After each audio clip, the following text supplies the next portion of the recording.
MLA Kaushik Reddy అరెస్టుకు వ్యతిరేకంగా BRS నిరసనలకు పిలుపునిచ్చిన నేపథ్యంలో మేడ్చల్ బీఆర్ఎస్ పార్టీ నాయకులను పోలీసులు ముందస్తు అరెస్ట్ చేశారు. అరెస్ట్ అయిన నాయకులు మాట్లాడుతూ ఎన్ని అరెస్టులు చేసినా, కేసులు పెట్టినా ప్రభుత్వ వైఫల్యాలను ప్రజల ముందు ఎండగడతామన్నారు.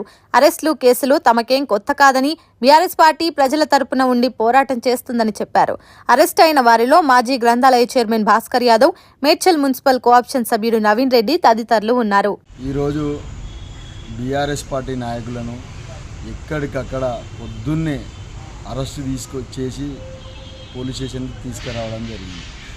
ఇది కాంగ్రెస్ పార్టీ చేస్తున్నటువంటి ప్రజాపాలన, లేకపోతే బీఆర్ఎస్ పార్టీలను కార్యకర్తలను నాయకులను అరెస్టు చేసేందుకు వచ్చినటువంటి కాంగ్రెస్ పార్టీ అని నేను అడుగుతా ఉన్నా. ఇవాళ డాక్టర్ బిఆర్ అంబేద్కర్ గారి వర్ధంతి సందర్భంగా మేము ఆయనకు నివాళులు అర్పించి మరి అంబేద్కర్ గారికి ఆయన చేసినటువంటి సేవలను మరి కొనియాడటానికి మేము బయలుదేరుతూ ఉంటే మమ్మల్ని ఎక్కడికక్కడ రాష్ట్ర వ్యాప్తంగా బీఆర్ఎస్ నాయకులను అరెస్టు చేస్తూ ఉన్నారు.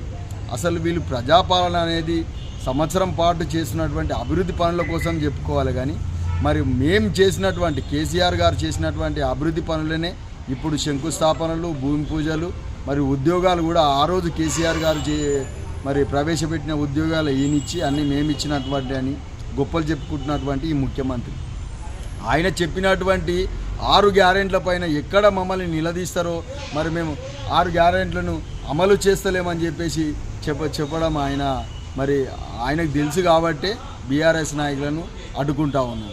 ఇది ఎంత మటుకు సమాజమని మేము అడుగుతూ ఉన్నాం. ఈరోజు మరి ఏదైనా ఒక ఆడబిడ్డ దగ్గరికి వస్తే కళ్యాణ లక్ష్మి అని 1,00,000 తులం బంగారం ఇస్తాడు, అది లేదు. అదే కేసీఆర్ గారు ప్రవేశపెట్టినటువంటి 1,116 రూపాయలే వస్తూ ఉన్నాయి. మరి ఆయన ప్రవేశపెట్టినట్టు ఫ్రీ బస్సులు అన్నాడు, డొక్కు బస్సులను విలేజ్లలో నడిపిస్తాడు. మరి ప్రైవేట్ కొత్త బస్సులను తీసుకొచ్చి డబుల్ ఛార్జీలు వేస్తాడు. ఉచిత కరెంట్ అన్నాడు, అది బీఆర్ఎస్ పార్టీ నాయకులు మాజీ మంత్రివారులు కేటీఆర్ గారు, హరీష్ రావు గారు మరి ఫైట్ చేస్తే ఆ ఛార్జీలను కూడా తగ్గియడం జరిగింది. ఇలా ప్రతి ఒక్క విషయం పైన బతుకమ్మ చీరలు లేవు, మరి బోనస్ వడ్లకు బోనస్ లేదు, రుణమాఫీ కాలేదు, ఏది కాలేదు. వాళ్ళ ప్రభుత్వం ఫెయిల్ అయింది కాబట్టి బీఆర్ఎస్ నాయకులను అడ్డుకొని టానాల్లో కూర్చుండబెడితే మమ్మల్ని విలేజ్లలో ఎవరు ఏమన్నారని చెప్పేసి వాళ్ళు తిరుగుతూ ఉన్నారు. కానీ రానున్న రోజుల్లో కాంగ్రెస్ పార్టీకి తగిన గుణపాఠం ప్రజలే చెప్తారని కూడా తెలియజేస్తాం.